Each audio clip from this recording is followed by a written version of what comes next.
Hi everyone, thank you so much for returning to my channel, This Chick Budgets. I'm so glad you're here. I hope everyone is having a really wonderful holiday season. And for this video, we are going over our December 8th budget. And we'll see how much damage we can do with the money we have.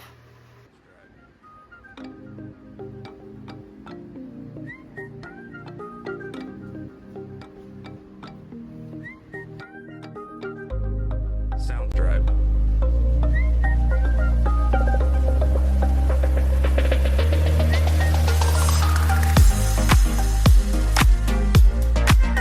All right, so this is the December layout for our pay periods, and currently we are in orange.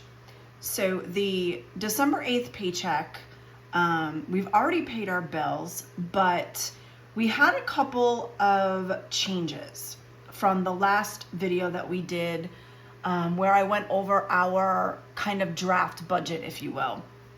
I had already pre-done or pre-budgeted our December 8th paycheck in my last video. I did make a lot of changes and we'll go over that now. So in orange, the entire pay period is in orange. So my last check, because it was a mortgage period, I did not have enough to pay these two bills and pay everything within that previous pay period. So I chose to pay these two bills, which are both credit cards, using my December 8th paycheck.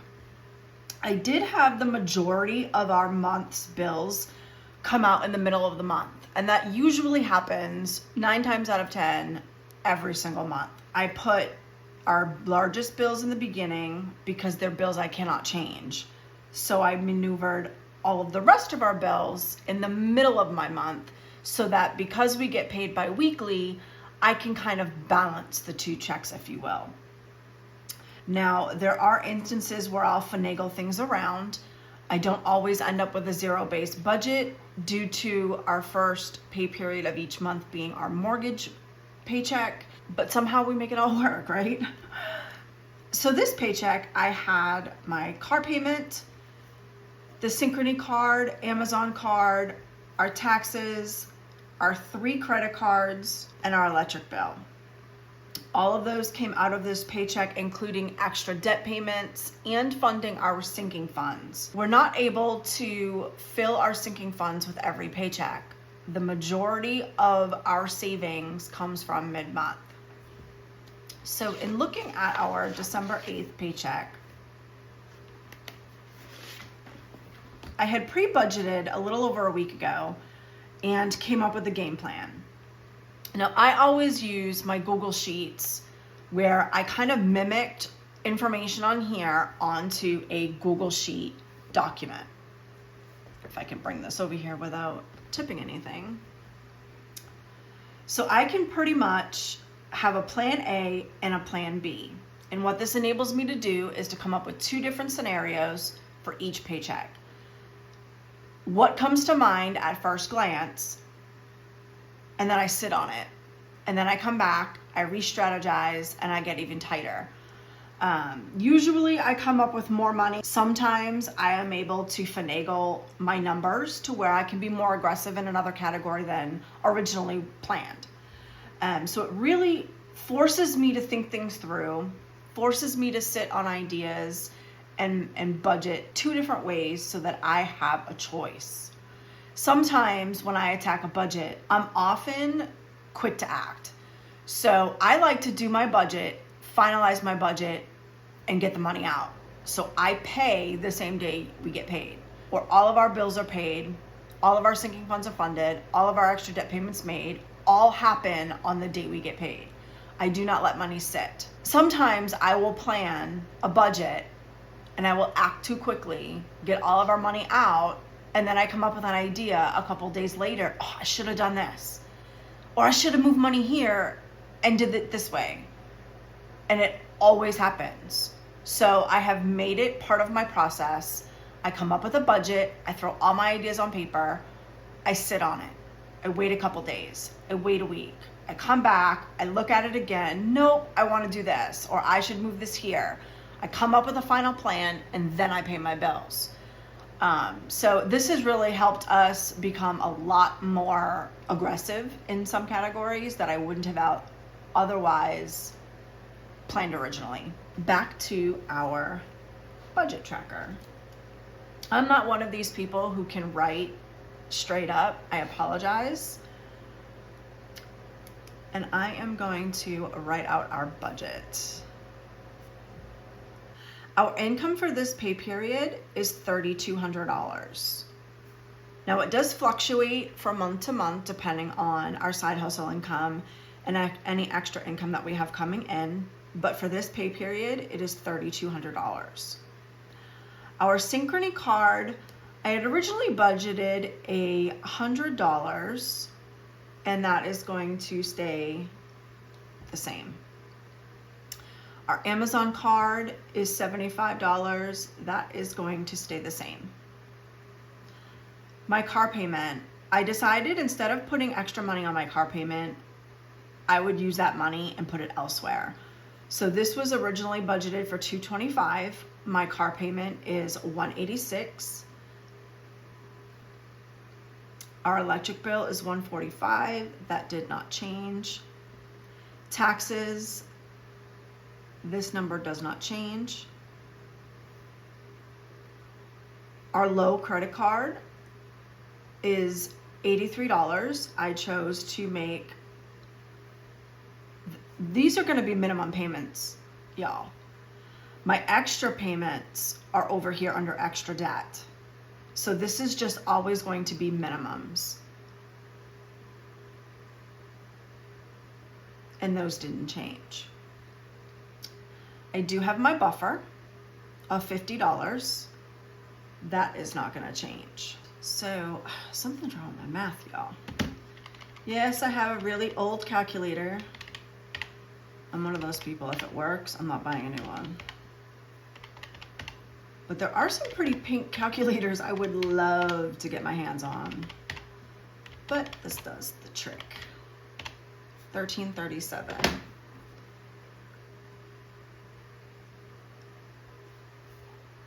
All right. And out of 3,200, 1337, I have 1863 left. And what I'm doing is, I know I have my Google Docs right in front of me with all of my calculations. When I'm writing my budget, I do like to use my calculator just in case I had a brain blip that day and I did a formula in my spreadsheet wrong and it's calculating incorrectly. So I always double check myself and make sure that my numbers match what my spreadsheet says. All right, so we have 1863 left.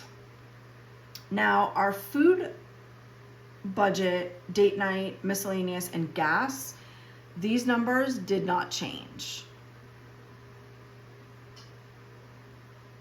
So this is still $750. And we have 1863 minus 750 is 1113.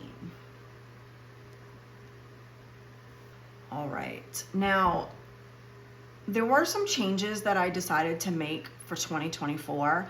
I will have another video that is going to go over all the changes that we are going to make financially speaking in this household for 2024 so that we get more money in this house. Our sinking funds are a little bit condensed for what is needed next year versus overall, kind of prioritizing my sinking funds, if you will. And just some different things that we're going to be implementing to make our budget work that much more better, as my son always says. But there are some changes that are coming, so I will be doing another video to go over all those details. But for right now, I am no longer funding all of these sinking funds. I am only funding a few. So the equipment, which includes our mower, I am going to have that remain the same. because this requires oil changes and our mower takes diesel fuel. So this just helps be able to afford that expense. Our animals and pest control, this is just straight up the cost of feed. This account is empty every pay period, not something that I accumulate dollars into. Our cash fund, this is for cash on hand. I am just gonna take out bare minimum what a normal standard ATM transaction allows me to take, and that is $20. Our auto repair, we have brand new tires on my husband's car, and we both got fresh oil changes and everything else that's needed to be done as of right now. So we are not funding this account as aggressively, so we're gonna stick with $5.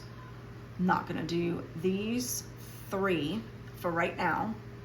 So this drops our previous budget of $125 down to $65, leaving us with $1048. This is where I decided to become less aggressive in my lower 3 credit cards. Now these are only lower in annual percentage. They are not lower in balances. What I'm doing is I am tackling my Amazon credit card first, because that is 24.49% interest, y'all. Crazy. So this also has the lowest balance, which is a win-win. So I am almost done paying this card off. After this payment is made, I am projecting that for the month of January, I will be able to make the remaining balance and completely pay this card off. So February, hopefully, I will start aggressively tackling one of the other 3, most likely this middle credit card, because it has the highest balance. But for right now, I am going to drop how much I am going to put on my lower 3 credit cards. Now, I did make all minimum payments while putting majority of my money on Amazon.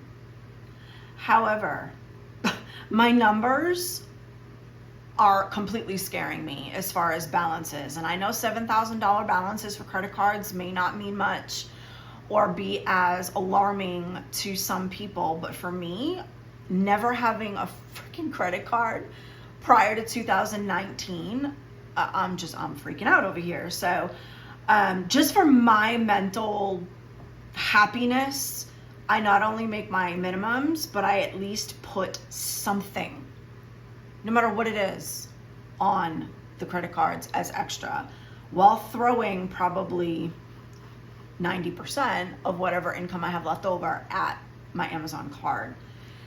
That's just been a strategy I've been using the past couple of months. I've been making the most dinging things. For right now, it is making me happy.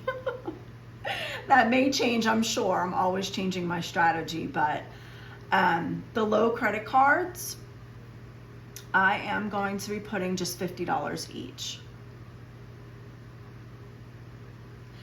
And the difference between all of my previous planning and what I'm actually going to pay enables me, instead of $500, I can now put $800.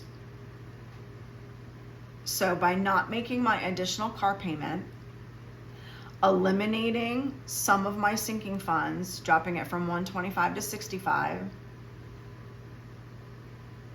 and putting the majority of extra on my highest credit card, I am able to make that $800 payment. So this total is $950.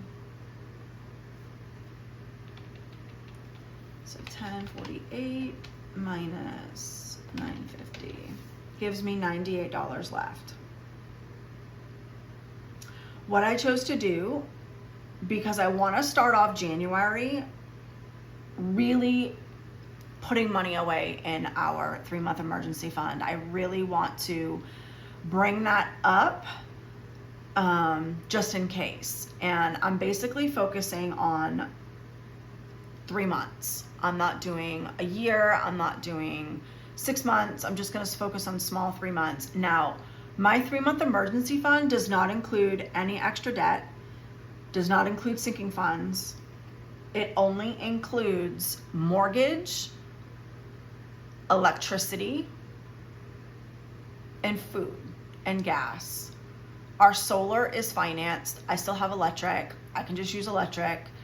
And we don't have a water bill, so I'm just paying bare minimums. That is all this 3-month emergency fund is funding and being saved for.